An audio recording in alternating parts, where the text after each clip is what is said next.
Agar tetap sehat, tubuh kita membutuhkan banyak zat. Salah satunya yaitu protein. Proses pembentukan protein ini biasa dikenal sebagai sintesis protein.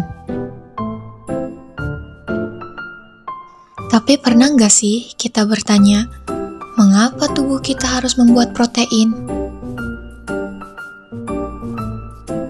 Protein memainkan peranan penting di dalam tubuh kita, di antaranya untuk transportasi zat, pembentukan enzim, berperan dalam kekebalan tubuh, dan masih banyak lagi.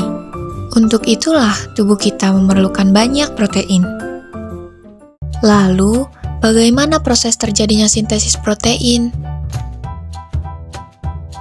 Secara umum, sintesis protein terdiri dari dua tahapan, transkripsi dan translasi.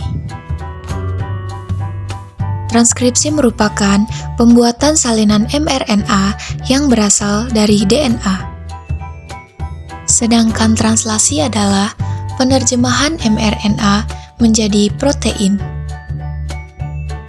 Jadi singkatnya, sintesis protein yaitu proses DNA menjadi mRNA, lalu mRNA menjadi protein. Proses yang pertama yaitu transkripsi. Transkripsi terjadi di dalam nukleus. Ada 3 tahapan di dalam transkripsi. Yang pertama, inisiasi, elongasi, dan terminasi. Saat terjadinya proses inisiasi, DNA yang terkandung di dalam nukleus akan dihampiri oleh RNA polimerase. Inisiasi terjadi saat RNA polimerase melekat pada daerah promotor gen.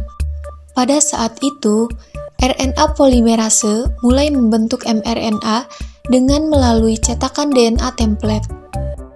Poin yang harus diingat adalah adenin pada DNA akan berpasangan dengan urasil pada mRNA. Kemudian timin pada DNA akan berpasangan dengan adenin pada mRNA. Guanin pada DNA akan berpasangan dengan sitosin pada mRNA. Dan yang terakhir, sitosin pada DNA akan berpasangan dengan guanin pada mRNA. Kemudian, RNA polimerase akan mengarahkan pembacaan dari arah 5 ke 3. Proses ini disebut sebagai elongasi.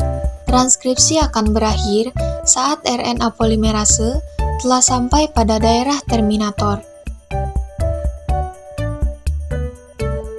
mRNA yang telah terbentuk mengandung urutan 3 basa nitrogen yang biasa dikenal sebagai kodon.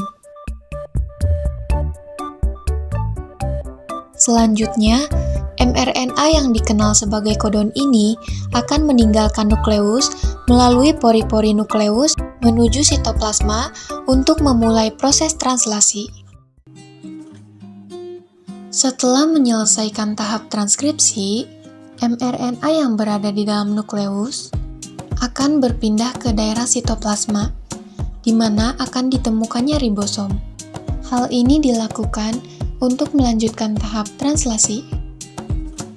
mRNA ini berperan sebagai cetakan untuk pembentukan protein. Sebagaimana kita ketahui, mRNA mengandung urutan 3 basa nitrogen yang biasa disebut sebagai kodon.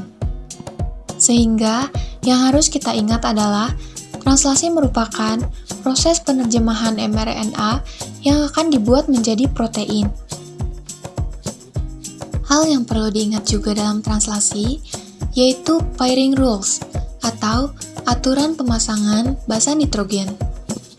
Pada translasi, A pada mRNA akan berikatan dengan U pada tRNA.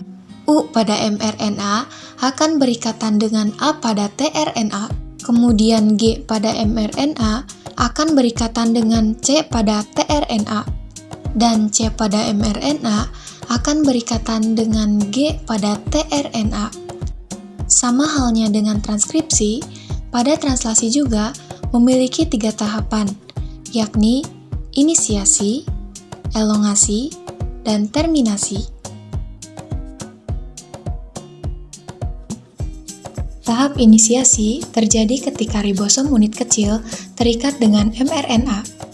Ribosom subunit kecil ini akan bergerak dari arah 5 ke arah 3. Ketika sudah menemukan kodon AUG, tRNA yang membawa asam amino metionin dan antikodon UAC akan melekat pada mRNA. Jika tRNA telah terikat dengan mRNA, maka ribosom subunit besar akan datang dan ikut terikat juga dengan ribosom subunit kecil untuk melengkapi proses inisiasi. Ribosom subunit besar memiliki 3 daerah. Daerah A atau aseptor site, daerah P atau peptidyl site, dan daerah E atau exit site. Pada saat proses elongasi, asam amino yang lainnya akan dibawa pada rantai mRNA oleh RNA transfer dengan membawa antikodon. Selanjutnya, asam amino yang baru ini akan memasuki daerah A. Lalu, ikatan peptida akan terbentuk di antara kedua asam amino pada daerah P. Saat itu, ribosom akan berpindah pada triplet kodon lain yang ada di mRNA, sehingga tRNA yang telah melepaskan asam aminonya akan berada pada daerah E dan bersiap untuk keluar. Kemudian daerah A akan bersiap untuk ditempati oleh tRNA yang baru. Siklus ini akan terus berulang hingga pada tahap terminasi.